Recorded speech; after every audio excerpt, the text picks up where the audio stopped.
A warning, this podcast is about suicide.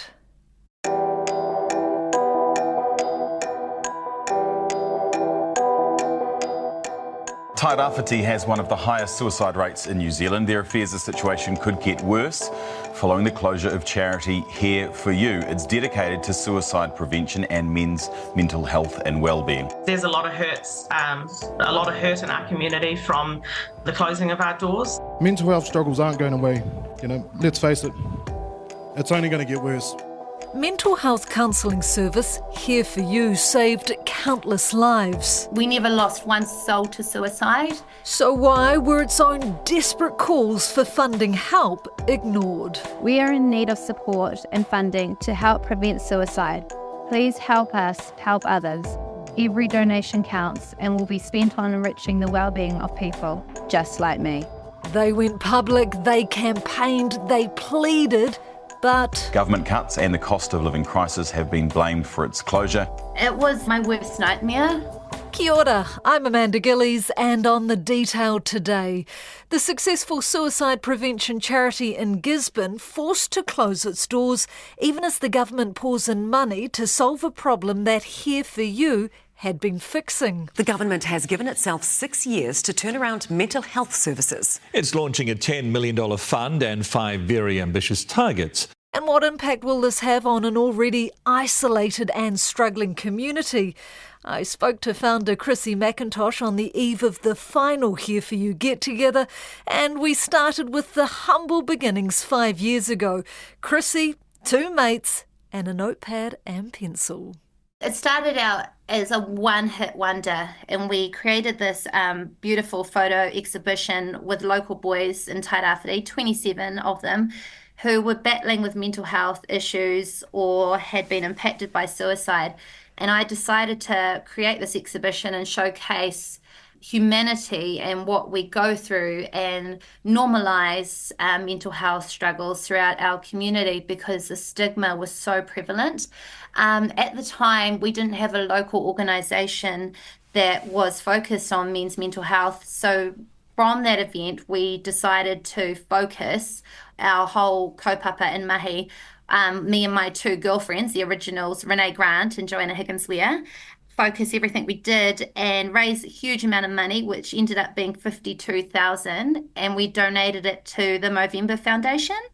So it was massive, and then we just kept on going. And for the next 5 years, while juggling families, full-time jobs and not a lot of money, they saved life after life after life. We were representative of one of the highest stats in New Zealand, mostly male and younger male. When we shut our doors, we became one of the lowest in New Zealand. Why do you think before you came we had such high suicide rates? The boys, this is from the voices of those that I've worked with, they just didn't know where to go. And they didn't know how to say what they were battling with. And they didn't know what it was. And, it's been incredible because through Here For You, we've managed to get so many of our tāne diagnosed with underlying mental health conditions. And that's the other thing. We worked with some beautiful clinical services in Tairawhiti who believed in what we were doing. So we managed to help these boys. I remember working with a beautiful Māori guy, and he battled for so many decades until we worked with his local GP and other agencies. We were so elated to discover that he actually had been battling his entire life with bipolar. But it was the fact that we had this place where lived experiences could be safely shared. Did he find that courage to speak up first and share the symptoms, and then we managed to get in the extra support.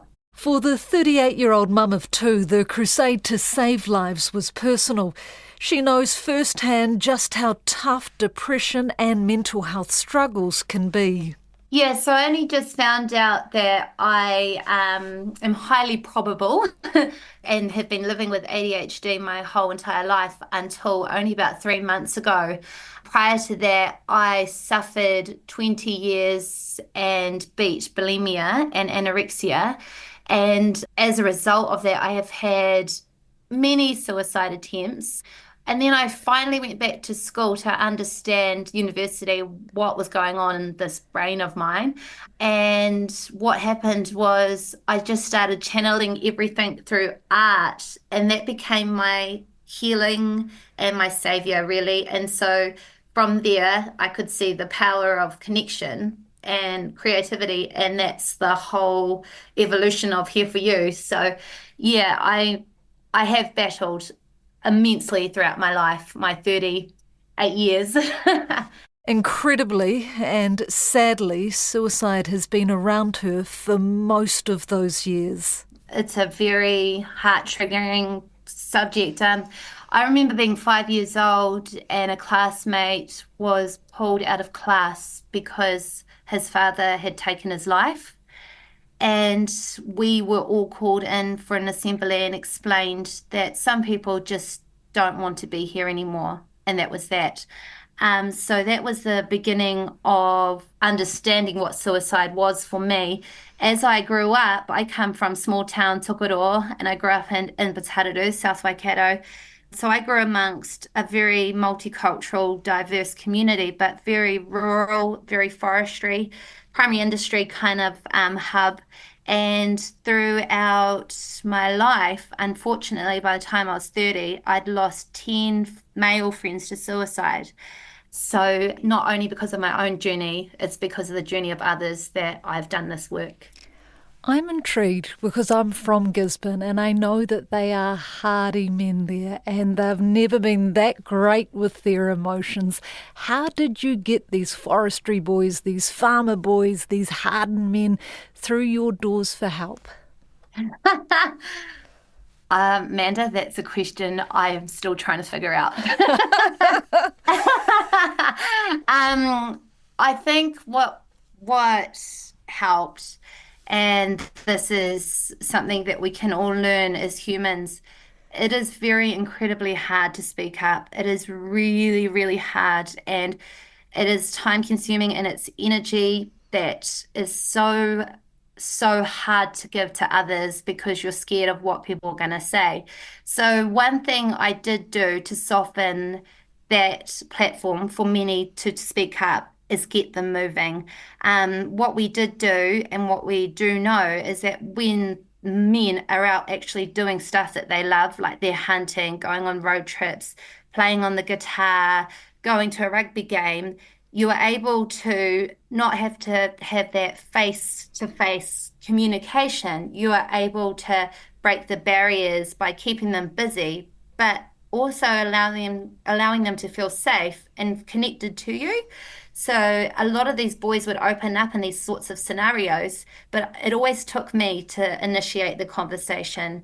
Before we had a building in town, they used to turn up at my front doorstep. So we had to move into town because it started to look a little bit, whoa, what's going on there? What sort of state were they coming to you in? Like, how tough was life for them before you came along? You know, there's a real fear about speaking up for the first time as a male, and this is just fact. This was not something that I've just made up in my head. They actually, for a lot of these men, they tremble, they shake, they have these hot sweats. It's like heart palpitations, and it's an absolute fear of opening up, and the fear is driven by judgment and not being man enough. The most beautiful thing and the most rewarding part of my job was seeing that weight being lifted off their shoulders. How many lives do you reckon you guys have saved? There is 3,500 people on our database, majority male. We never lost one soul to suicide. And the best thing about being the underdog and having so many people that doubted me or disliked what I did we really, really went hard in ensuring that we could save lives, to the point it looked erratic from the outside. But to date, there is 3,500. Does that mean that there's only 3,500? Well, every 3,500 has an extra family member, and they have a family member. So I don't really know. I really hope we did save a human life, like that is all I ever went out on this mission to do. Among the many she's helped is Tikaraka forestry worker Buck Trafford, who, while fighting back tears, shared his personal story as part of the campaign for Here For You. 2023, hell of a year. So far, it's been a challenge. It's challenged us in many ways. Every imaginable aspect has been, challenged in this room. People's homes have been affected, whānau displaced, and a raft of economic pressures have been thrown in the mix as well. So who was there to support these people, to awhi these people, to tautoko these people was Here For You. My experience with mental health has been mixed from dealing with my own struggles in life to having my grandfather take his own life because of his own personal struggles that no one knew was going on. I often sit there and think and wonder, what if Here For You was available 25 years ago? There's a possibility I could have had my papa around for a little bit longer. But that vital, life-saving work has come to an abrupt end. The doors to Here For You have closed. That's because the funding dried up despite the team exhausting every avenue and possibility.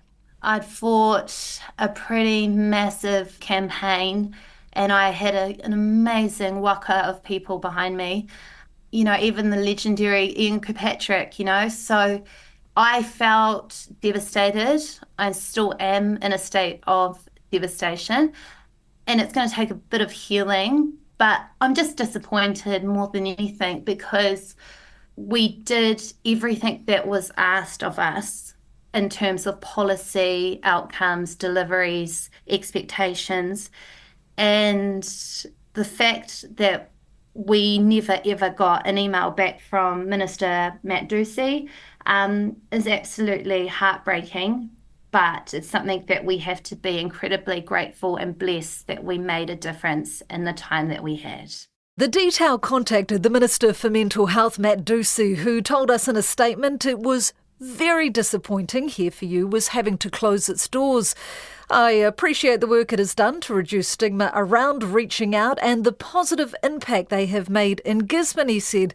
Ducey went on to say suicide prevention remains a top priority for him, and he intends to launch consultation on a new suicide action plan next month.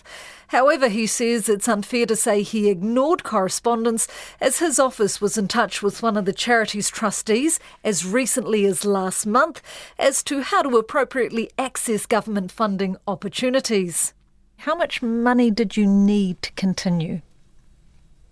Ideally, for us to function the way that we were functioning, 500k per year would have been sufficient. As demand would grow, obviously a little bit more, but 500k per year for 2 paid staff, and we had 2 contracted, that would have been more than sufficient for us. So what did you ask Minister Matt Ducey for? What was your case? Our case was to be considered as a vital resource within the health system. And therefore we would be able to get some sort of regional funding, or we just needed his backing. And I just was so gobsmacked at the fact that we could deliver and produce such amazing outcomes. Why couldn't there be a bit of tangible understanding around how we could be validated in the system? Matt Ducey, however, can't pick pet projects to support. He points out that, as Minister, it's inappropriate for him to direct funding.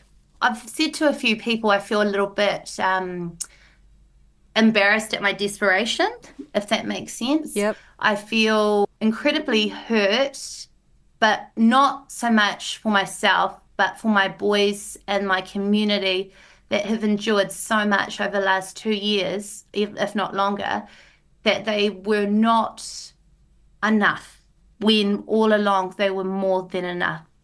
And so, yeah, it's a really sad outcome that I will probably lose sleep for the rest of my life, why many regional leaders and people within the health system chose to ignore us and overlook us. The government has committed $24 million to the I Am Hope initiative Gumboot Friday, which provides counselling to young people. Comedian Mike King's I Am Hope Foundation, which runs Gumboot Friday, says it will provide access to free mental health counselling for more than 15,000 young people a year. But not everyone is welcoming the move, with opposition parties calling for more transparency around the procurement of mental health services. How did it feel when it was announced Mike King, who does incredible work, but was getting millions of dollars in funding, but you were getting nothing? I was happy for Mike because I'd seen his battle and he had been an inspiration and still is to me, yes, as many of those celebrities in that line of work. I was devastated because I've always kind of been like, could things have been different for Here For You if it had been led by somebody different and more influential?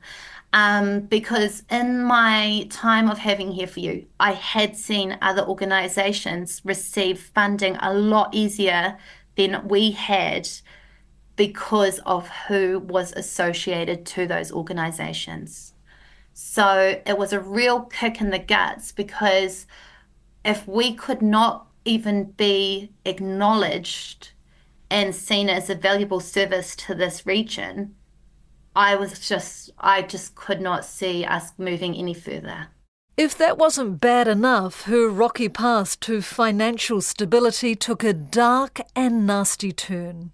Our charity was never enough of something, or something else, or something else, or something else.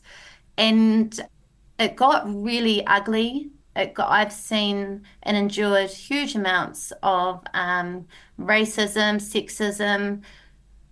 I just, attacks on myself as a person, to the point we've asked for police to support my family.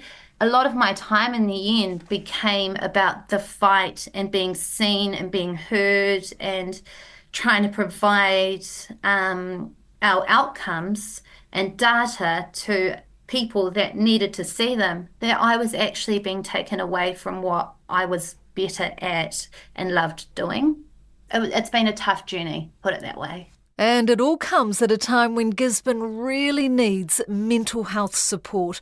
Having been through the ringer financially, emotionally and mentally over the past couple of years, following cyclones Hale and Gabrielle and other devastating tragedies. A state of emergency has been declared in the Gisborne region as Cyclone Hale moves east across Gisborne the North Tairawhiti Island. residents woke up cut off from the rest of the country, both in terms of road access and phone Anxiety reception. is setting in for Gisborne residents as they struggle after days of poor communications and food The 21st shortages. birthday party has ended in the deaths of 2 people in Gisborne after a brawl involving around 100 Battered by people. a storm that claimed 3 of their own, Gisborne is a community in grief. It's a black day here in Tairawhiti. Our community is in mourning. That last voice was the city's hands-on Mayor Riet Stoltz, who has fronted every disaster and tragedy over the past few years.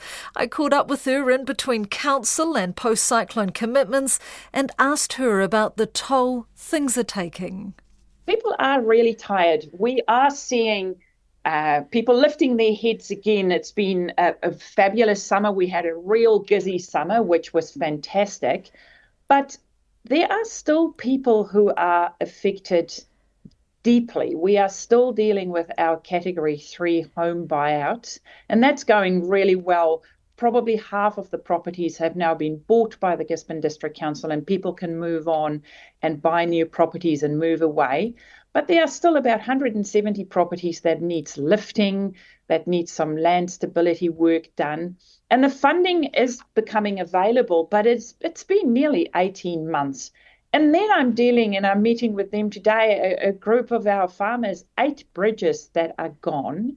And those people, the emotional and the financial impact on them is heartbreaking. I hear stories of, these are hardened men, farmers, men of the land that have been reduced to tears, who just aren't coping. Are you seeing and hearing that as well? Amanda, on my couch, I have cried with so many people, old retired couples who their home was their retirement little nest egg. Now it can't be insured. They can't sell it. I am dealing with farmers, hardened farmers, and I can see I met with them just straight after the cyclone, and they were ready to go. Farmers have a can-do attitude, and they'll fix stuff. They don't ask for a lot of help. And then meeting up with them maybe 6 months later, a year later, and then again today, 18 months later, they are broken. They are broken because they see the financial impact, the emotional impact. And, that is their whenua. They have farmed on those farms for generations. So it is deeper than just money. And then you have this amazing charity, Here For You, led by Chrissy McIntosh. What do you know about this and what's your take on it? I know a lot about Chrissy and her crew, and they have done fantastic work here in our region, reaching out to our tani, our men who sometimes don't chat. Girls get together and we share our issues and we like to talk about stuff. Men are wired differently, and what Chrissy and her crew did was destigmatize asking for help. It is okay to say, I am not okay. And they have played such a big role here in our community through exercise, through different events, just making it fun and easy for anyone to say, you know what, I'm feeling a little bit blue today. Can I come and hang with you? And that is fantastic, and that is what this community need. The fact that they have had to close their doors, they're having their final get-together, what blow is this to Gisborne? How did you react and feel about that?